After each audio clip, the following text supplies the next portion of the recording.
I'm Eva Oh, and this is the Teakink podcast. I've been a dominatrix since 2011, and I would like to spill the tea on my life. Thank you for listening.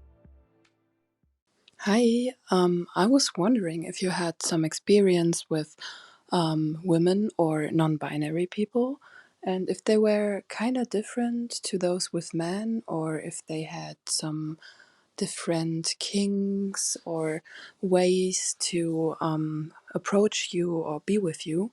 Yeah, that would be really interesting. So I used to assume that there would be differences, but if I give it some fair thought, it really doesn't seem like there's much difference interactively. I think if you had asked me earlier on in my career, I would have said things like women were less able to ask for what they wanted. Do I still believe that? So I'm going to give a framing and a context here. I would say that the majority of the people who apply to see me are still people who identify as men. And people are obviously asking for what they would like to indulge in when they are making these applications. So we're already at a different stage. I think that people are often responding to the advertising that they see. Whenever I have photos, videos with women, I suddenly get more applicants from people who identify as women. So it is actually quite dependent on how you as the worker are presenting, and as in who you're showing that you're interacting with, for people to feel like they can approach you, which is quite interesting. It makes sense. But something that I didn't realize at first, because I guess so many things to navigate. I wasn't thinking about who I am putting in my photo and how that's going to directly correlate, even though it sounds obvious when you say it. But is there a difference to the interaction, to the application? I don't think there's a difference on their end. I think there's a difference on my end. I think that I bring a huge bias. And I give queer folk and women much more time than I do cis het men. Like, I am okay for maybe 3 email exchanges before a booking that has a deposit attached to it when it comes to cis het men. But when it comes to anybody else, I have more room. I might sign off a little differently. I might give, essentially a little bit more room. And this is definitely all about my bias, because I'm not sure if that necessarily works in my favor, actually, because everybody actually really likes the structure and the boundaries. And if you're too short, I think it can scare anyone off. But if you give people a lot of room, sometimes they like to take more. So, is there a difference to the interaction, to the kinks that are asked for?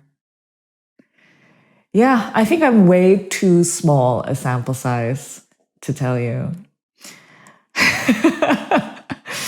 You know, like the way that my mind kind of goes, it goes immediately to thinking like, oh, maybe men express more pride in the interaction, but that's not true necessarily. I've known a lot of women who don't necessarily speak up to their limits because of pride also. Yeah, it's such a complex interaction that unless I'm approaching it in a psychological way, I don't know whether we can really break it down into these are the characteristics that are different. And if we're even going to find them, yeah, I think there needs to be wider studies on the distribution of kinks for informational purposes only. But yeah, I think at the end of the day, when it comes to how I think about this, is I came with expectations towards the beginning of my career in terms of how I thought that things might be expressed within sessions, and to think whether people have different applications. And I guess if we're talking averages, cishet men on average have worse applications, as in shorter, less considered. But I think once people are in front of me and in my hands, I think that the individual personality and the expression of that is so nuanced and delicate that it doesn't really matter anymore.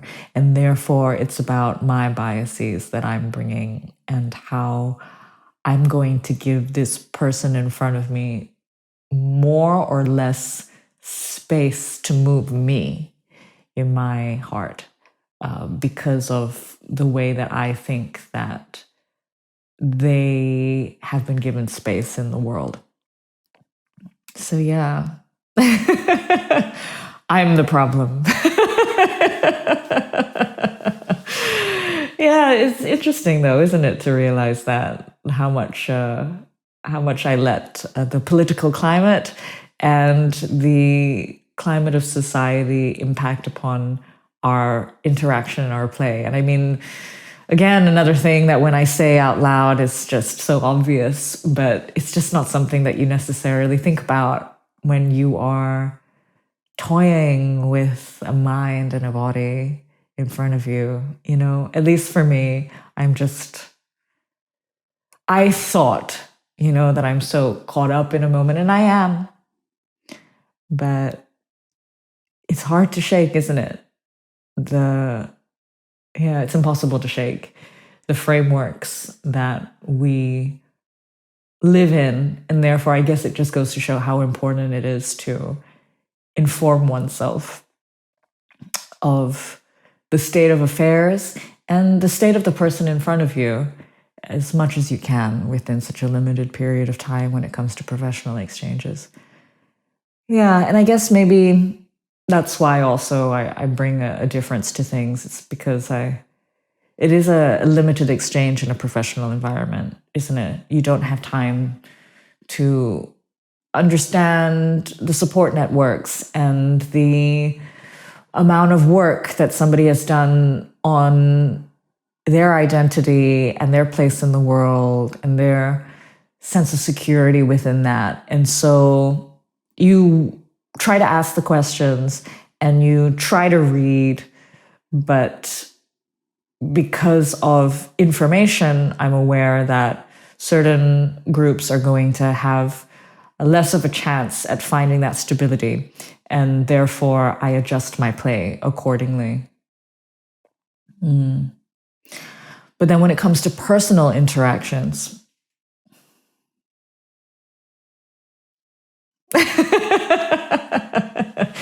I hope some of you were watching on video for that little eyebrow thing that I think I just did. But when it comes to personal interactions, yeah, how do things differ? This is becoming all about me. It is my podcast after all.